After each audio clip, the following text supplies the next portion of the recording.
is a really exciting conversation. These panelists are going to use their expertise and experience to tell you a little bit about the barriers there are for girls and women of color in STEM. They're going to tell you about what educators can do and what the community can do to break these barriers, and then finally talk about the careers that are available to girls and women of color so that they become the leaders in STEM. So a few technical points before we get started. There's a microphone here and a microphone over here. If you have a question, we're going to have a question and answer at the end of each of these two panels. So if you have a question, please come to the microphone. I'll let you know when questions are starting and questions are ending. And let's get started with the panel. So please join me in welcoming our moderator for this first panel, Dr. Maria Navarro. Dr. Navarro is the Chief Academic Officer for Montgomery County Public Schools. Next up is Corinne Roller, who works for Girls Who Code. All the end? Yay! Next up, we have Rosanna Haywood, who works as a curriculum instructional specialist in the Office of Curriculum and Instruction.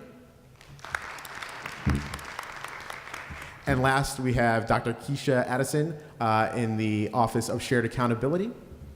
And of course, live but by video from Oakland, California, we have Dr. Allison Scott from the Kapor Center for Social Impact. And on that note, I'll hand it over to Maria. So I'm very excited to begin this panel and to talk a little bit about the intersectionality of Black History Month and Women's Month that is coming up, and talking about the area of STEM because we hear quite a bit about it. So I want to start our panel by just asking our panel members to talk a little bit about their experience in the area of STEM and being a woman of color. And Allison, because you're joining us all the way from the West Coast, I'm going to ask you to start first. And I hope it's okay to call you Allison. There's a bunch of doctors in the field. Kecia, Addison, and I are doctors, and I'm like, we could not save a life. So if it's okay, I'll go by first names. And just talk to us for a couple of minutes about what your experience was like growing up in this area. Great, thank you. So good evening, everyone. I'm very happy to be joining everyone. So I'm just going to start a little bit about my background. My background is in psychology, and I have a doctorate in education. So I'm not in the hard sciences per se, but I study the barrier to STEM participation for underrepresented groups, and I have a particular interest in women of color. So a little bit about my background. I, as a person who was pursuing psychology, I feel like one of the most important pieces, in addition to the coursework and training, was really the role model mentorship that really helped guide my path. I had very supportive older mentors who literally broke down what the path could be. It opened up this world of a PhD, which I had never considered. And to this day, there's a lot of research that backs it up. I think those are two of the most important components in encouraging women of color, students of color, pursuing STEM and higher education degrees. That's just a little bit about my background. Thank you, Allison. Let's go down the panel. Kecia, tell us a little bit about your background in this field. Sure. Similar to Allison, my university background is psychology, educational psychology. However, when I was little, I was that kid, we didn't really, before Apples really took off, I was the kid that had the Texas Instrument keyboard and the coding book and sitting there making the little man walk across the screen. So I always had this love of kind of writing code and understanding code. I think in terms of what I do for the district, statistics, analysis, and things like that, that's something that I've always loved. And so really it started early for me. My parents weren't really into the sciences per se, but my mother worked at Hopkins. And so I was frequently around individuals who kind of did that research. And so that's for me where it was born. Thank you. Rosanna, talk to us a little bit about your background. Well, my undergraduate degree is in microbiology. My master's degree is in education. And for me, I think I've had a love of the biological sciences as long as I can remember, from a kid. I was the kid who will find dead animals and dissect them and pull them apart. I was the one who, as soon as my brothers got into an accident or they were hurt or they were injured, I was so curious about what was going on. I wanted to see their injury. I wanted to be involved. So probably one of my biggest turning points was in high school. I took AP Biology, as many of our students do. And before then, science came natural to me. It was fairly easy, not too challenging. But that course was my first challenge. And it taught me so much about myself. It was the first time I had to really reflect on how do I learn, what strategies work best for me, and the importance of technical literacy. So I had an incredible teacher, Dr. Hess, and he was so incredible. He was such an awesome motivator, and I think he made definitely impact on my life. I've also worked extensively as a research associate for the FDA on NIH's campus and with BBI Biotech. I did that while I was teaching AP Biology. Who knew I became an AP Biology teacher myself? And I did that pretty much up until my first central office position. Great. Corinne, tell us a little bit about your background. Yeah, so I do not have a technical background. My background is in advocacy and politics. Specifically, I've worked for a number of years on campaigns, either where we had a strong woman candidate or a candidate who was really working to advance the causes of women. So I've done that for a number of years, and what draws me to Girls Who Code is the ability to advocate for girls and women for the jobs of the future. I think that, right now women are really being left sort of out of the jobs that are paying twice as much as the national average, and it's really a problem. And so I'm really excited to be a part of an organization that is working to elevate the voices of girls, the voices of women, but also propel them into the jobs and the economy of the future. Thank you. I think what is interesting is we heard from most of you the importance of somebody that was able to, either you were surrounded by access to Hopkins scientists or you had a mentor.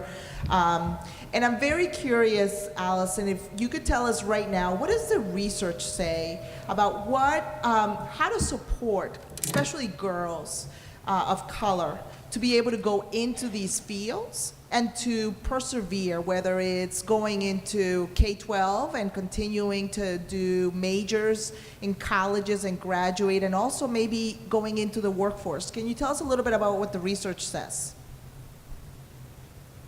Sure. So I'd like to break it down into 3 different categories. And I think the first category is access. So we know just based on statistics that not all students have access to advanced placement STEM courses, and definitely not advanced placement in computer science, even really introductory computer science and a lot of. So just basic access is probably the first step. The second piece is how to provide engaging curriculum so that we're teaching students, teaching them the content, but making it interesting and relevant to their specific interests.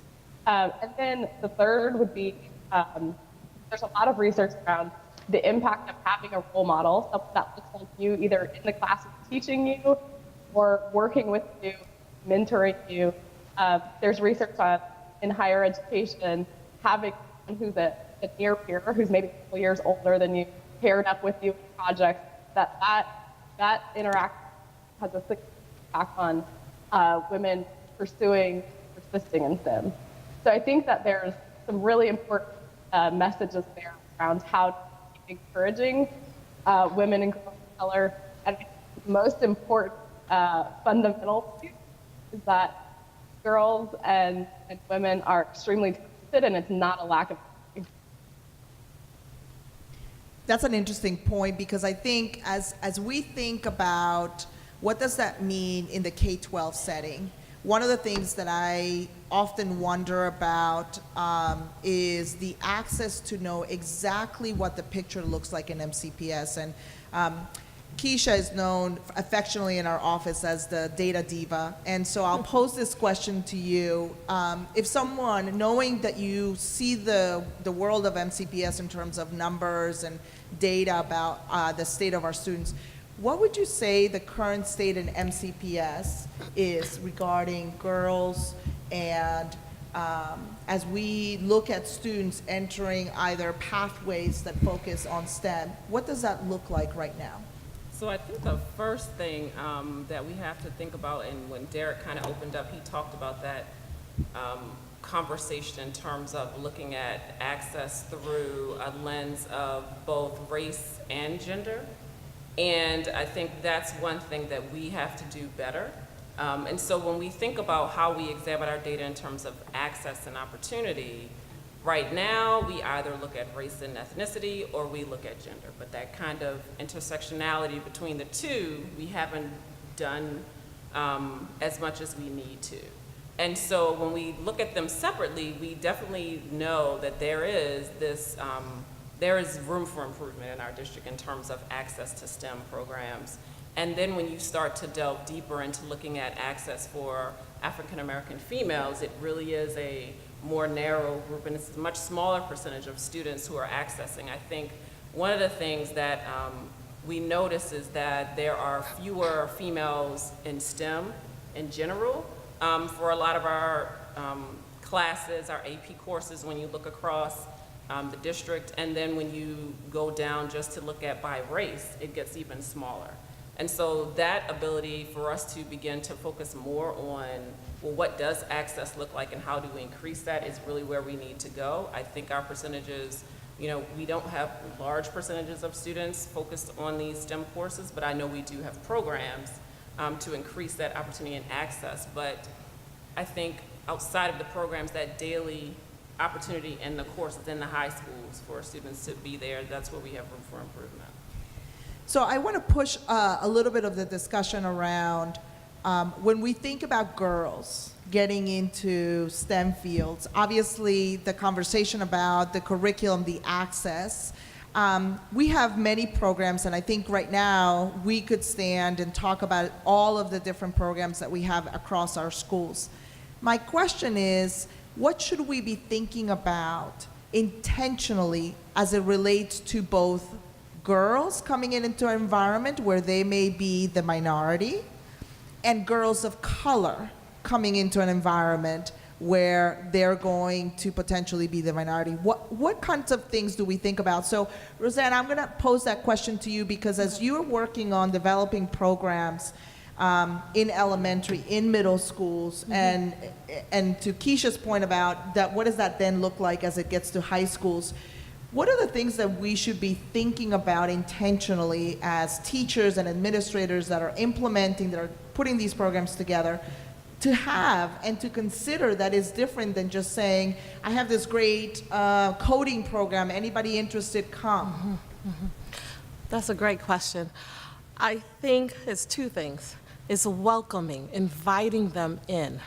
I think we have, MCPS has done a phenomenal job, K through 12, of amazing STEM programs, STEM courses. We have an amazing array of science and math courses in all of our high schools. We have career and technology education programs in every single high school, and we have 13 Project Lead the Way engineering programs, and we have information technology code.org programs in all of our high schools.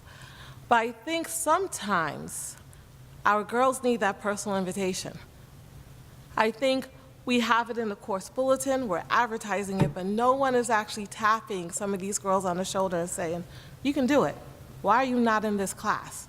Have you tried this class? Just try it. Let's see. You may like it. So I think that's one of the first things, and I think we're turning that corner with some of the work that's going on with the Magnet Selection Committee, where we are finding those kids with that potential, and we're sending that invitation to them and inviting them to be a part of these programs. I also think it's not just inviting them. When they get there, how are they seeing themselves in the curriculum and the instruction? I think we have to be mindful of using examples that connect to all girls, especially girls of color. giving them opportunities to engage in problems that are of their interest. One of the projects I worked on when I was with Wheaton High School, we would do a research project by engineering scientists at University of Maryland. And it was partnering PhD students with our high school students on this research project. But what was so incredible is that they got to choose a project of interest. They all had the same bar to meet, the same expectations in terms of the research design. However, that choice and interest, what I saw, many of the girls chose programs and projects that were relevant to them. They chose to focus on things that connected to their family, such as the number of women suffering from fibroids. And it was eye-opening. And I started to realize that's what it is giving them the opportunity to see that what they care about is part of this curriculum. Using math classes, statistics classes, making sure that the problems are problems that relate to community engagement. We know by nature girls have a community. We think about a community. We think about others. So providing those opportunities in the classroom are key. And also being mindful about grouping and collaboration. One of the things that's very important, I think a lot of times when you're in a science classroom, especially the harder sciences, it could be quite competitive. So you go into some of these traditional classrooms and all the rows line up, individual rows.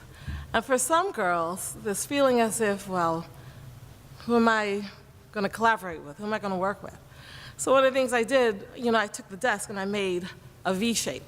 So automatically, everyone's assigned seat was in that V shape angle. And I was very mindful about who I placed in those groups. I tried my best to find out a little bit about them from their previous teachers, find out who was a good support, who was a good partner for them to work with, and providing them opportunities to collaborate on challenges and problems kept them engaged and kept them build that sense of collaboration with their classmates and encourage them to have study groups. So I do believe we're doing a great job with rolling programs out, and we have lots of rooms for improvement.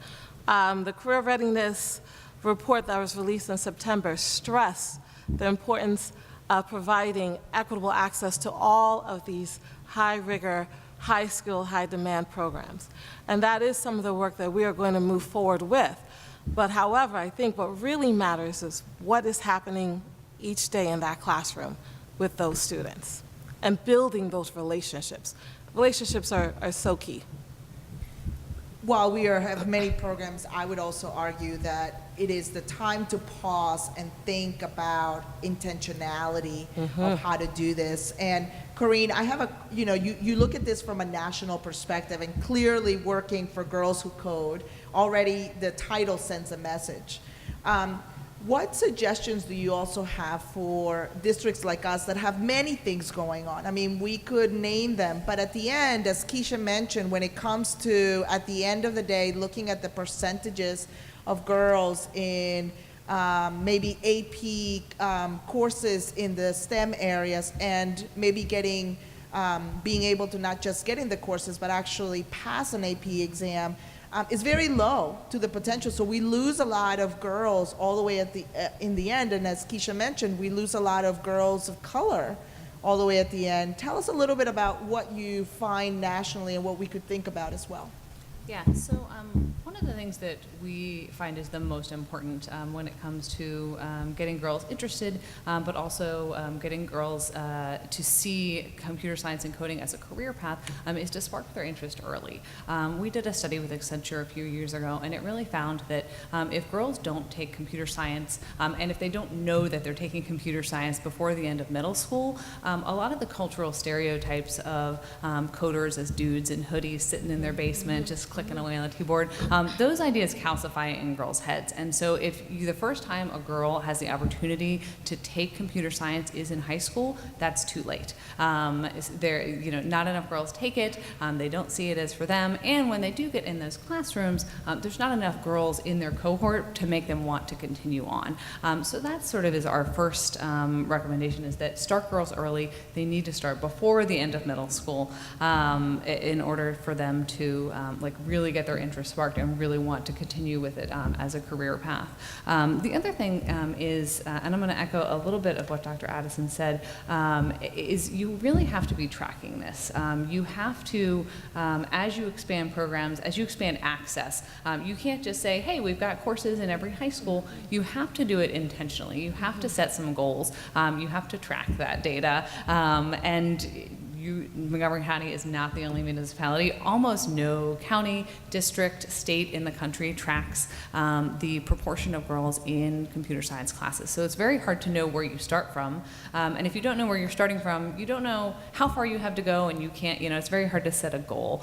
So that's another recommendation that we have, is to do it with an eye on the data. Do it, as you expand computer science, do it with a very specific eye on gender. And then I'll just echo two of the other things that other panelists have said. One, the importance of role models. You can't be what you can't see. And so one of the sort of special sauce pieces of Girls Who Code is we do feature women in tech spotlights. In fact, at Girls Who Code, all month long to our staff, we've been sending out women of color in tech to all of the staff. And it's important for girls not just to think about women who work at Google and Facebook, but 2/3 of the tech jobs are not in tech companies. They're in banking, they're in government, they're in fashion. There are women who write code, and that code goes to a 3D printer and it prints up sweaters.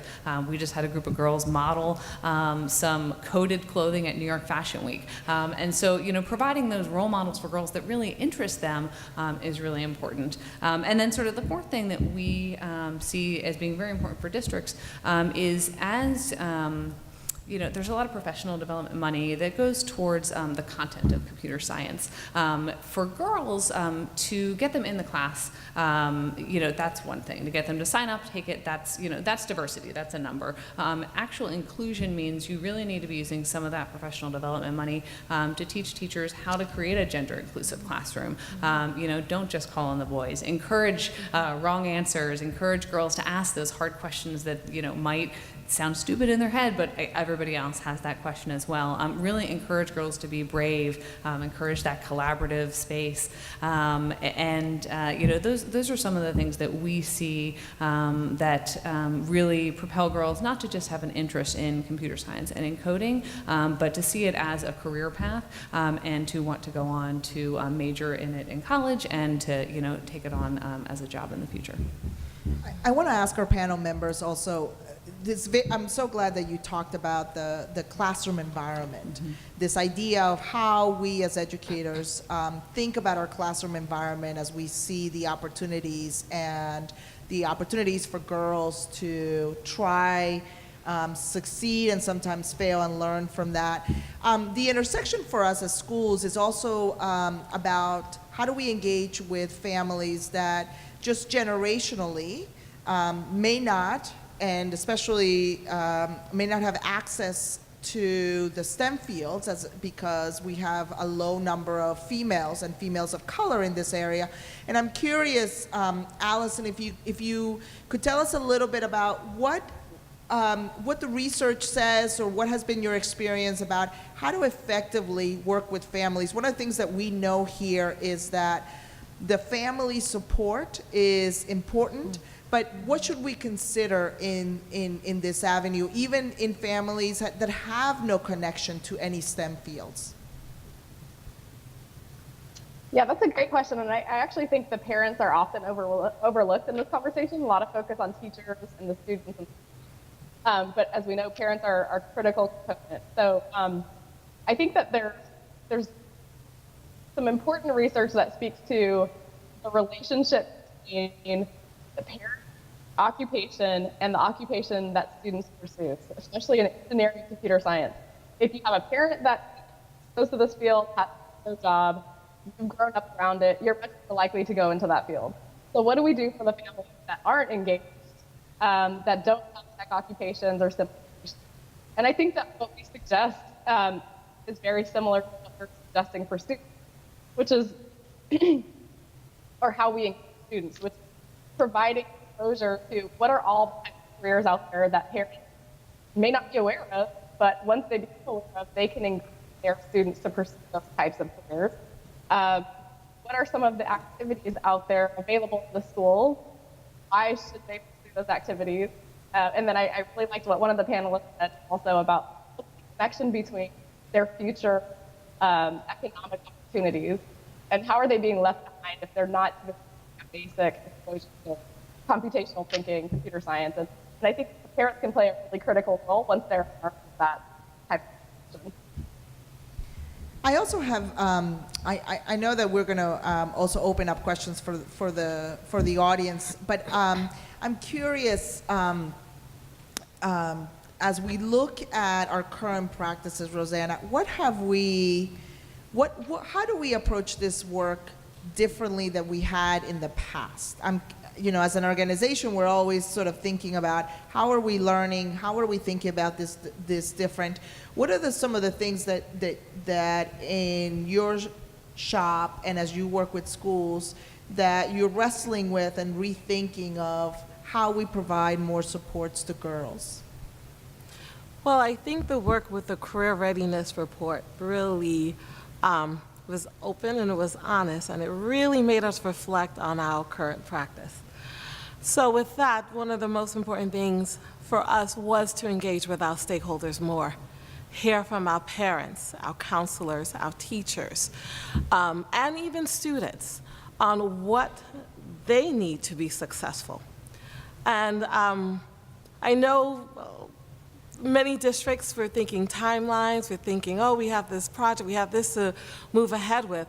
But I've been very impressed with the opportunity to work with the stakeholders and hear what supports and needs they need in place, and for us to be mindfully incorporating that into our planning.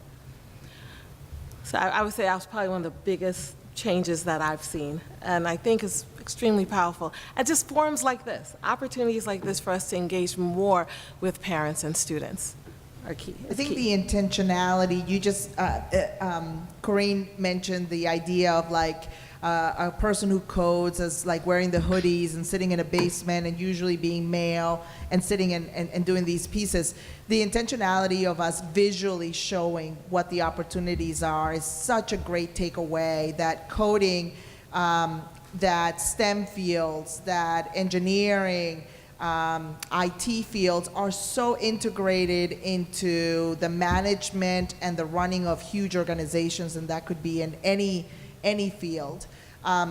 The other day, our superintendent was meeting with the CEO of Marriott, and one of the things that they discussed was the fact that his need was not just in the hospitality job section, but also in the IT section. Mm-hmm. And he had great workforce needs in that. And I know that's going to be the next panel that we go a little bit more around workforce. But how we visually represent that. So if anybody goes on the MCPS website or students are getting materials from us, what do they see as examples? Do they see themselves in the examples? And that's a very powerful one.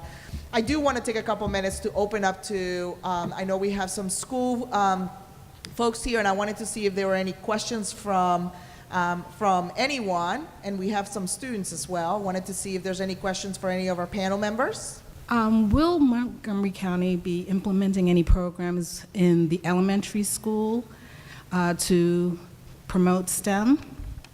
Currently, I'm running an after-school STEM program. This will be the third year, and I started off with primary students, first and second grade, and it became a popular club. And so this year, I included intermediate students from 3 through 5th. So parents are really wanting their kids to be exposed to STEM, and in this particular year, we've added coding as part of the STEM club. So we do some experiments and some coding. So it's clearly a want in the community at the elementary school level. Will Montgomery County be looking into putting maybe STEM teachers in each school to promote that? Because I'm hearing more so it's at high school and middle school level, and if we want them to be exposed prior to that, maybe it should be starting in the elementary school level. So Corinne, I'll let you take that, and then, oh, I'm sorry, not, Rosanna, I'll let you take that and begin to talk a little bit about it, and I can always add in as well. So currently, our Curriculum 2.0, which we implement in elementary, is a blended instructional model. And what's the benefit of the blended instructional model is that they're using all their different content around a various project or problem. With that, without it being called out as STEM, the kids are already getting some of those basic foundations, those basic skills that are essential for that are part of the engineering design process. You're getting how to identify what the problem is, how to conduct a background research, how to create a prototype, or to conduct an experiment. So we have opportunities that are naturally embedded in our elementary curriculum that expose kids to the thinking, the critical thinking, which is essential to STEM. We also have multiple schools that are implementing many of the code.org lessons in elementary, as well as various engineering lessons. We even have some schools that have adapted the Project Lead the Way elementary curriculum model at their school. So there are some opportunities. Is that an area of growth for us? Yes, I believe so. I think we could definitely do more, but that's why the input of the community is so valuable to us, because it always tells us what we need to continue to work on. And I think if I can add, I know I'm the moderator or facilitator, but I think one of the things that we want to be strategic about is thinking about ways that we can offer some options in elementary schools. Secondary schools are structured in the concept of electives and begin to provide students with lots of options and opportunities. How we are able to take some of that in, and I just thought it was a beautiful intersection that we had the young lady that opened up playing the violin, and then we're talking about STEM, right? And so I think it's a beautiful intersection for our students to be able to explore who they are and try different things and have different exposures. And I think we have a little bit more to go at the elementary to explicitly look into that piece. And I think you're 100% correct. I see a lot of curriculum embedded opportunities, but I see the enrichment and the time that it's taken in a lot of after school opportunities. And we want to be able to make sure that we don't miss any student because of their inability to maybe stay for an after school, because that brings on a whole bunch of other challenges and pieces. So I greatly appreciate your question, because it is something we have to work on. Other questions or comments? Thank you. What are some non-traditional characteristics we can look for in students who might be good at STEM, but maybe they're not showing it in terms of their grades, et cetera? And how can we help to support them so that they can go on that path?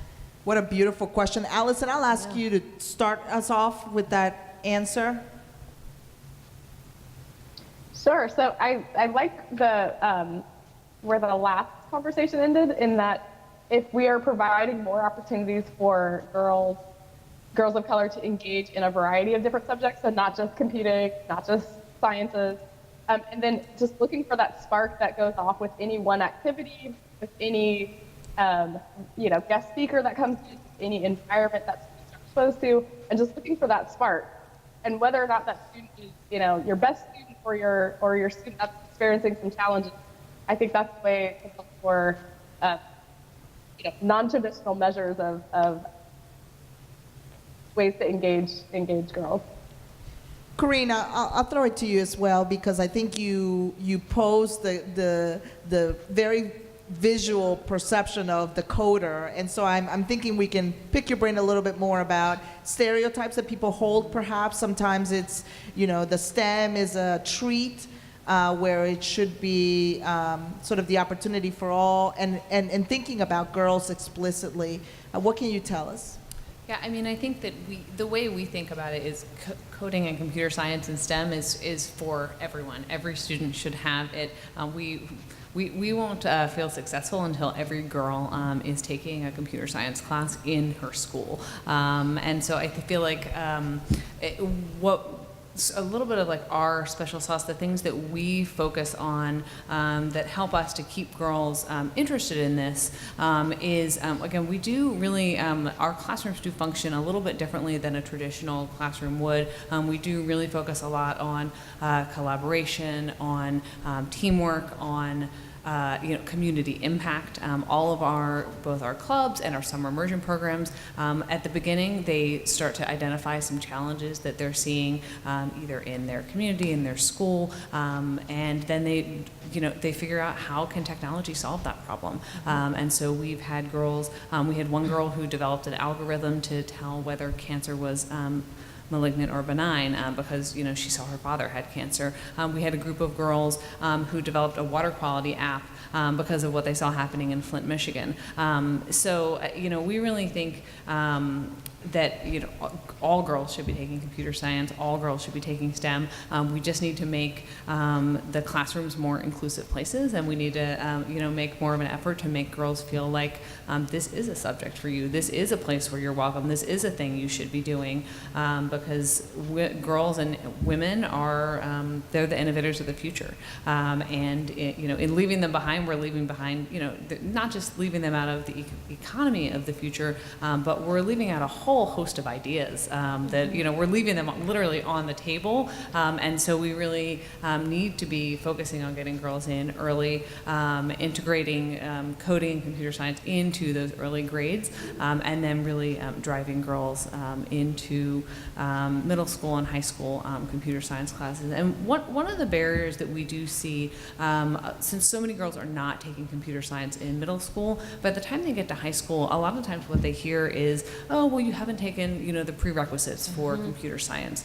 So one thing that we really encourage districts and counselors to do is to think more expansively about what a prerequisite could be, to eliminate the prerequisites for some of the computer science classes, which is happening. Really, do everything you can to remove the barriers that are keeping girls out, so that when a girl comes to you in 11th grade and says, I want to take computer science, it's always going to be yes, it's never going to be no.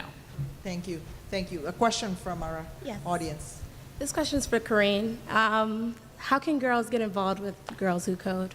Oh, that's such a great question. I love getting that question. That one's easy. So right now, we are accepting applications for rising juniors and seniors for our summer immersion programs that are happening over the summer in Washington, D.C. It's a 7-week, fully immersive coding classroom where you'll be in a classroom full of 20 girls housed in one of our corporate partners, where you'll be exposed to the women who are working there. You'll take field trips and learn all the different units of code that you would need.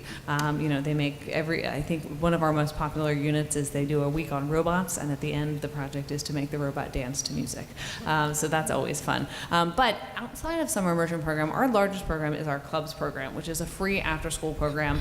Right now it's for girls in grades 6 through 12, but next year we are expanding it to include girls in grades 3 through 5. And this is, it's a free after-school program. It only requires that there's a place to hold the club that has computers and an adult who will help administer it. And we've recently changed our curriculum for that to make it so that any adult can facilitate it. We have a lot of teachers and a lot of librarians who will facilitate the club, and they are learning coding along with the club.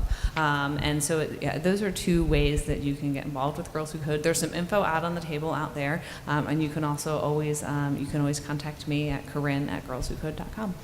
And we'll definitely have the information up. I think the other important piece that you mentioned is sometimes as leaders in our buildings, we have to encourage staff that even if their background is not in a STEM area, and especially in elementary schools where we want to start this early, there are ways in which people in the STEM fields or even in coding have thought about how do you engage and develop curriculum that anybody could run, so that people don't feel intimidated that if you're not in that specific area, that maybe you can't really sponsor or support such a program. And I think that's pivotally important.